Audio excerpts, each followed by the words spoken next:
How did the media and the 2020 Democrats pay tribute to MLK today? By attacking President Trump, of course. Horace Cooper and Leo Terrell. Uh-oh, don't want to miss this debate coming up.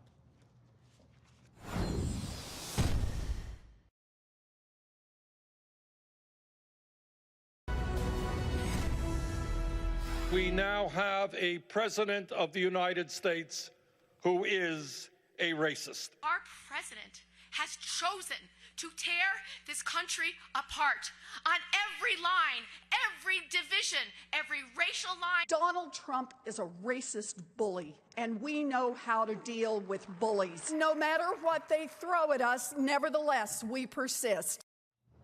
Meet the Democratic 2020 contenders using MLK Day to brand Trump as, yes, a racist. Well, I guess that beats having an agenda for Black America. Is that what MLK Jr. would have wanted? Joining me now to debate is Horace Cooper, co-chair of Project 21, Leo Terrell, civil rights attorney. Leo, let's start right with you. Weren't these kind of cheap shots? I mean, Martin Luther King, Judge Starr just mentioned that, the letter from the Birmingham jail, of course, the inspirational rhetoric, lifting people up with aspiration and optimism, hope for a better future. I've got to say, I think they failed in honoring him today with that kind of nonsense. Well, Laura, first of all, thank you for having me on, and happy MLK Day. But let's just deal with facts. I saw the Star interview, and you want to deal with facts because I'm a lawyer.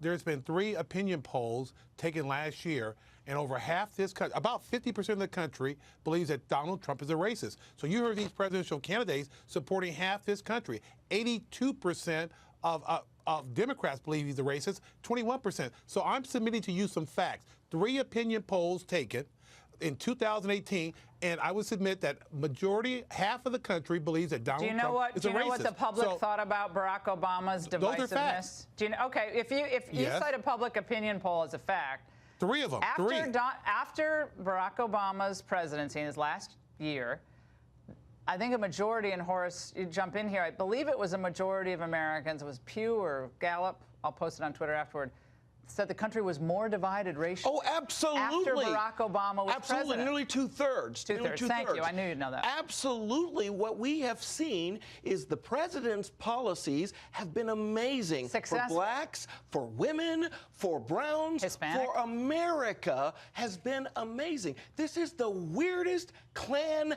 mindset I've ever heard. I can't believe you would go to a Klan rally and hear them yell, "More jobs for blacks."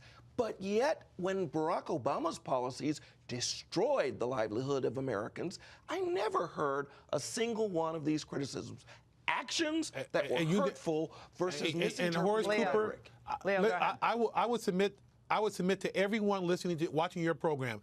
No other president has ever been viewed as a racist in the numbers that have been presented in Donald Trump. We've never had a more dishonest media than we've had today. The media today, what they did to those kids at the pro-life march is a small little example of the herd mentality. Laura, can you support Trump's position on Charlottesville, a Muslim ban, and the situation where he said, why do we get all these people from these blank countries? He's well within his right on the travel ban. The court actually said his vested power, plenary power to keep this country safe, you bet he had a right to do that. What about Charlottesville? We keep forgetting the reality. The reality is real American lives are improved. That's the tell. Well, jobs are better, wages are better, and the answer is Trump's a racist. I don't get it. It's not convincing going to 2020. They have to come up with something better than that. Gentlemen, I wish we had more time. We'll be right back.